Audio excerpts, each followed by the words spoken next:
What's up YouTube, Heroic here, bringing you guys a Cyframe deck profile post August 2016 ban list, but before the new support. Cyframe's not too bad in my personal opinion. The deck's not done, I do have a few proxies, but let's just get straight in and I'll show you where my faults are. So for monsters, standard 3 driver. Driver, you need this until Threader, then you can run like 3 or 2 of this, but right now you run 3 of these.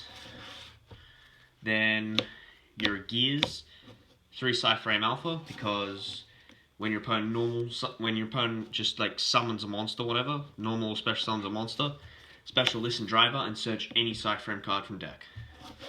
So Alpha is your search plus like free summon.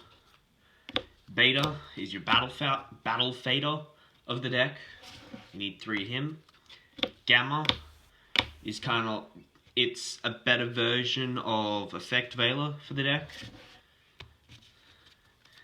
Delta is your Silent Swordsman of the deck.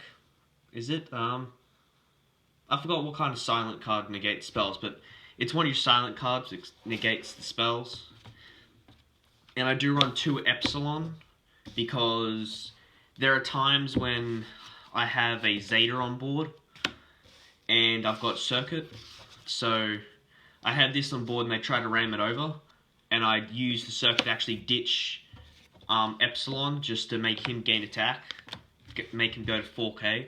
So Epsilon does help if you're up against like trap heavy decks. So you're up against Despots and you're first, you go Circuit and End, they draw, set and End, you draw, they activate a Royal Decree, you can negate and destroy it.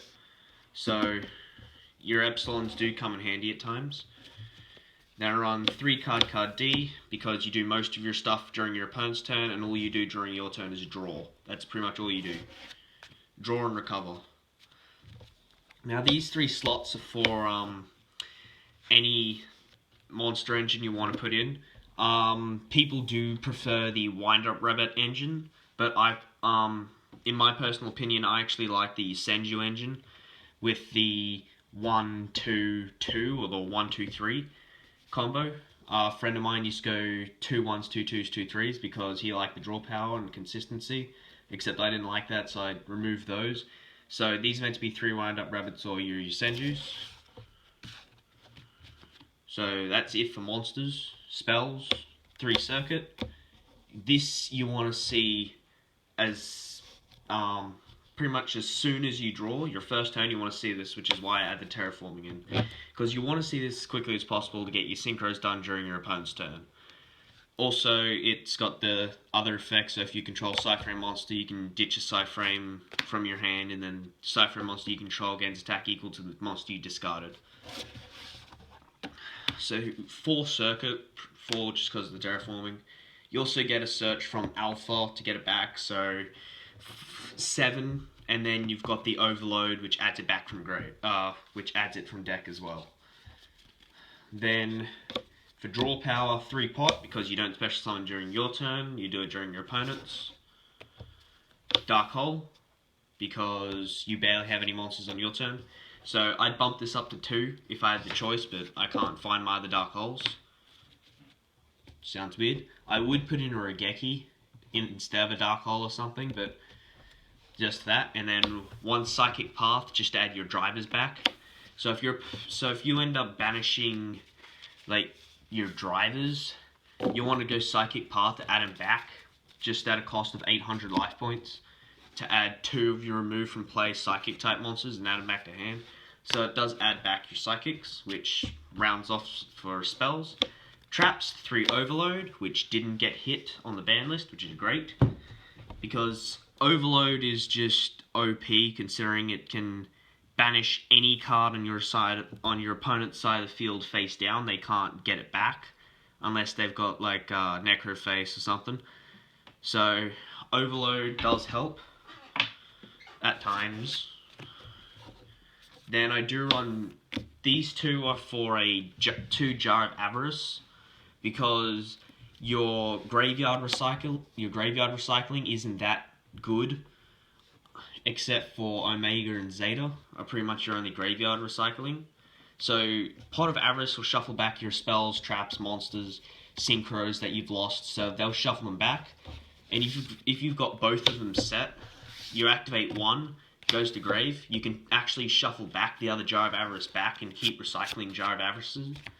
So 2 Jar of Avarice because it does help with consistency. Then 1 Psychic Overload because it shuffles back your Psychic monsters. 1 Compulse and 1 Bottomless because at times you will find you'll still need these.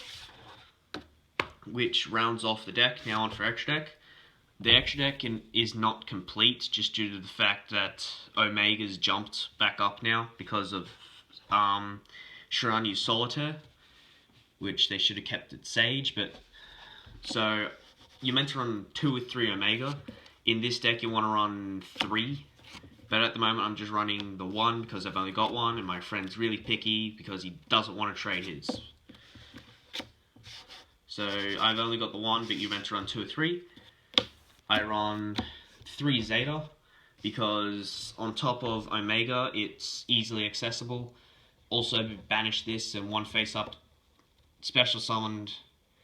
1 special summon monster your opponent controls and face up attack. So this can banish Dante's, Beatrice's, stuff like that. So it banishes them and then they lose their overlay units, but they come back. Then just for generics, Scarlight, Hot Red, Yazi, and Black Rose. So as I said, the extra deck's not done. It's only 8 cards, but you just need to. Basically, the Omega and Zeta is pretty much everything you're meant to run, but you can add in other synchros to change up the game if you need it. Black Rose the board, so you can get rid of your overload and add your circuit back to hand. Yazi in case your opponent targets. If your opponent spams out attack position monsters. Hot Red Dragon Archfiend. Your opponent constantly special summons. Go Scarlight. They destroy every special summon monster on the field and then burn them for 500 each. So these do. That's why I've got them in different colors. So then these are the ones you have to run, and then these are the ones that you could run if you wanted to. But other than that, the extra deck is up to personal preference other than the Cypher monsters. And that rounds up the deck profile. Hope you guys liked it. I know I had some proxies in there when I shouldn't have. Should be more prepared, but at the moment, just got to try to find the cards for deck profiles. Don't forget to like the video, comment anything you think was wrong with it, or comment if you think one type of thing works with you. But this is what works with me, okay guys? This is a guideline, and this deck's meant to be a guideline, so then you guys can go off and make your own. Like, use this as a guideline, take out some cards, put it back in if it changes up consistency for you. But other than that, don't forget to like, comment on the video if there's anything you want to know, anything you want to see, pack openings, if possible, if I get money. And don't forget to subscribe to the channel. Go check out Shadowflame and Jack of Luck's page. And that's Heroic Master signing out.